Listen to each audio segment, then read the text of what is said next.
नमस्कार, मी पंजाब डक। राज्यात मात्र 1 जुलैपासून ते म्हणजे जुलैच्या पहिल्या आठवड्यात मात्र राज्यात काय काय ठिकाणी धुमाकूळ पाऊस घालणार आहे, जोरदार पाऊस पडणार आहे। त्याच्यामुळे सर्वप्रथम मुंबईकर, पुणेकर, अकोले, अहिल्यानगर, संगमनेर, ओझर ह्या पट्ट्यातल्या नाशिक, नंदुरबार, धुळे, जळगाव ह्या शेतकऱ्यांनी काळजी घेण्याची गरज आहे। कारण की जुलैच्या पहिल्या आठवड्यात मुंबईकडे देखील मुसळधार पाऊस पडणार आहे, काही ठिकाणी अतिवृष्टी होईल म्हणून हे देखील सर्व शेतकऱ्यांनी लक्षात घ्यायचं। पुण्याकडे देखील अतिवृष्टी होईल, मुसळधार पाऊस पडणार आहे जुलैच्या पहिल्या आठवड्यात म्हणून हे देखील त्यांनी लक्षात घ्यायचं। त्याच्यानंतर संगमनेर, अकोला, त्याच्यानंतर शिर्डी, राहता, कोपरगाव, वैजापूर, गंगापूर, त्याच्यानंतर इकडं फुलंब्री ह्या पट्ट्यामध्ये देखील काय होणार आहे ते जुलैच्या पहिल्या आठवड्यात मात्र त्यांच्याकडे मात्र मुसळधार पाऊस पडणार आहे म्हणून हा त्या अंदाज त्यांनी लक्षात घ्यायचा। नंदुरबार जिल्ह्यातले शेतकऱ्याचे फोन आले, नंदुरबार, धुळे जिल्हा, तर की आमच्या भागामध्ये काही जिल्ह्यात पाऊस पडला आणि काहीकडे राहायचं। तर नंदुरबार, धुळे आणि उत्तर महाराष्ट्रातल्या शेतकऱ्याला तुम्हाला एक सांगू इच्छितो, तुमच्याकडे पाऊस लेट येणार आहे पण तुमचं मात्र चांगलंच करून जाणार आहे। कारण की तुमच्याकडे काय होणार आहे, जुलैच्या म्हणजे पहिल्या आठवड्यात इतका पाऊस पडणार आहे की पहिल्या पावसात तुमचे ओढे नाले सगळे ओव्हरफ्लो होणार आणि त्याच्यानंतर नदी नाले होणार आणि तुमचे जितके जे छोटे छोटे तळे, बंधारे सगळे मात्र भरून जाणार आहेत। म्हणून हे अंदाज उत्तर महाराष्ट्रातल्या नंदुरबार जिल्हा, धुळे जिल्हा, जळगाव जिल्हा, नाशिक जिल्हा, दिंडोरी ह्या परिसरातील लोकांनी, त्याच्यानंतर गुजरातच्या बॉर्डरच्या कडेच्या शेतकऱ्यांनी हा अंदाज लक्षात घ्यायचा। तुमच्याकडे पाऊस येणार आहे, थोडा सगळ्यापेक्षा उशीर येणार पण मात्र तुमचं चांगला हे करून देणार आहे, तुमची पाण्याची टेबलच वाढवून देणार आहे म्हणून हा तुमच्यासाठी आनंदाची बातमी।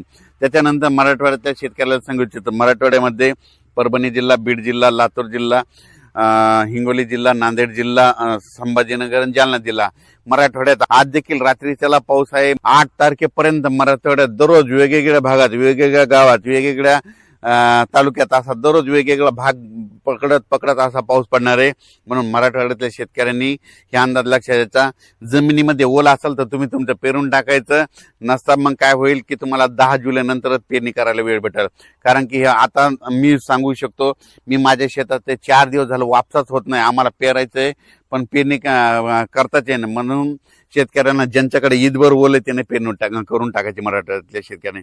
त्याच्यानंतर विदर्भातल्या शेतकऱ्याला सांगू इच्छितो, विदर्भामध्ये 8 जुलैपर्यंत चांगला दररोज वेगवेगळ्या भागात जोराचा पाऊस पडणार आहे। ज्या भागात वंचित राहिला त्या भागात देखील ह्या 8 ते 10 दिवसात पडून जाणार आहे। म्हणून ज्यांची पेरणी ईदभर ओल असेल ते विदर्भातल्या वर्धा जिल्हा, नागपूर जिल्हा, भंडारा जिल्हा, यवतमाळ जिल्हा, वाशिम जिल्हा, हिंगोली जिल्हा, अकोला जिल्हा, अमरावती जिल्हा, बुलढाणा जिल्हा, त्या शेतकऱ्यांनी काय करायचं, जमिनीत ओल झाली तर तुम्ही तुमची पेरणीची काळजी करून टाकण्यात काही हरकत नाही म्हणून हे देखील विदर्भातल्या शेतकऱ्यांनी लक्षात घ्यायचं।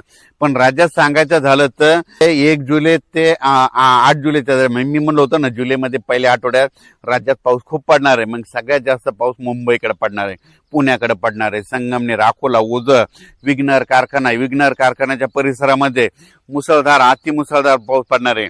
त्याच्यानंतर अहिल्यानगरचे जे वरचे धरण आहेत, निळवंडे धरण झालं, गंगापूरचं धरण झालं, म्हणजे जे कॅचमेंट एरियामधले म्हणजे उत्तर महाराष्ट्राकडे काय होणार आहे, जुलैच्या पहिल्या पावसाळ्यात खूप पाऊस पडणार आहे, त्याच्यामुळे नदीला पूर येणार आहे, त्याच्यामुळे बऱ्याच मोठ्या धरणामध्ये आवक यायला सुरुवात येणार आहे म्हणून हा अंदाज सर्व शेतकऱ्यांनी लक्षात घ्यायचा। शेतकऱ्याला सांगू इच्छितो, शेतकऱ्यांना ज्या भागात अद्यापही पाऊस आलेला नाही तर म्हणजे ह्या 27, 28, 29, 30 ह्या 4 दिवसात येईल, पण त्याच्यामधून जर काही गावावर जर उरले तर 1 जुलै ते 8 जुलैमध्ये पाऊस पडणार आहे, त्या शेतकऱ्याची पेरणी होणार आहे।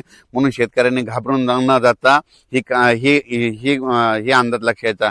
आणि त्याच्यानंतर सोलापूर जिल्ह्यासाठी धाराशिव, लातूर आणि सांगली, बारामती ह्या पट्ट्यातल्या शेतकऱ्याला सांगू इच्छितो, तुमच्याकडं 28, 29, 30च्या दरम्यान पुन्हा काय होणार आहे, आणखीन थोडा भाग कव्हर करणार आहे।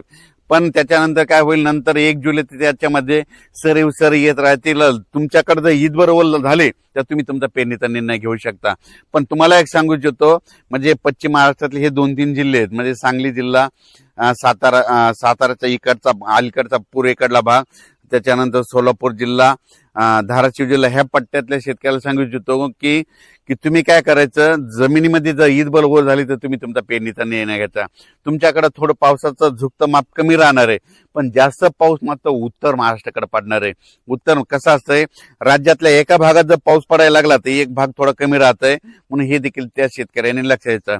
तर यावेळेस मात्र उत्तर महाराष्ट्रातल्या शेतकऱ्यांसाठी आनंदाची बातमी. नंदुरबार जिल्ह्यातल्या शेतकऱ्याचे फोन आले, आमच्याकडे पाऊस कमी, तर तुमच्याकडे कमी असला तर काय हरकत नाही, पण ह्या म्हणजे 3 दिवसात 1 जुलै ते 10 जुलै मध्ये जे पाऊस येईल ते तुम्हाला खूप म्हणजे सगळ्यात महाराष्ट्रामध्ये जास्त पाऊस पडणार मग तुमच्याकडे राहणार आहे, म्हणून अंदाज लक्षात घ्यायचा.